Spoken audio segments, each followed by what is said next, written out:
dalam upaya koreksi peradaban atas komunitas yang mengedepankan otoritas nasab yang glorifikatif itu dari kalangan Pak Alwi atau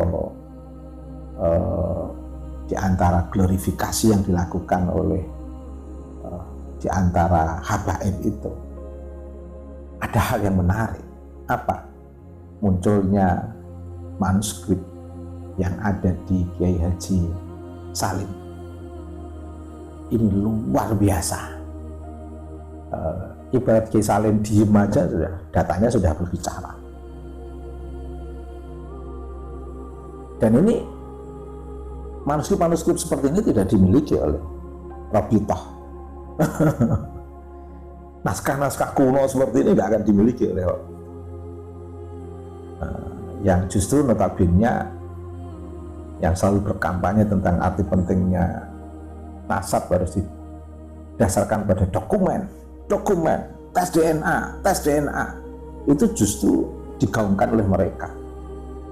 Bahkan kalangan di antara pihak Robitoh,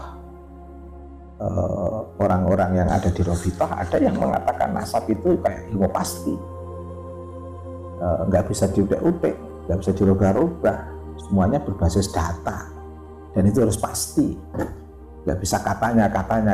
Ini kan justru konsep dari Robitoh dan orang-orang Robitoh. Tapi gantian ketika data mereka ditanyakan, seolah-olah dokumen sezaman itu tidak penting, seolah-olah nasab itu bukan ilmu pasti. Itu sebagai sebuah pola apologetik untuk mengelak atas kekosongan data sebenarnya, atas missing link sebenarnya, atas ketiadaan dokumen. Apakah fenomena itu bisa dibaca oleh masyarakat atau bisa? Bisa. Dan yang paling menarik, di tengah kekosongan data, di tengah ketiadaan pengetahuan tentang silsilah yang mereka glorifikasi, yang diglorifikasi oleh sebagian dari kalangan Pak Alwi, justru tidak ditemukan. Di tengah diskursus itu ada Kiai Salim yang ternyata punya manuskrip itu, dan banyak akademisi yang pada telepon saya untuk bisa ketemu Kiai Salim. Akhirnya ya saya suruh kontak sendiri, dan para akademisi, profesor, doktor dari UIN seluruh Indonesia banyak yang penasaran terhadap data di Kiai Salim, karena itu data langka, maka itu harus betul-betul terjaga.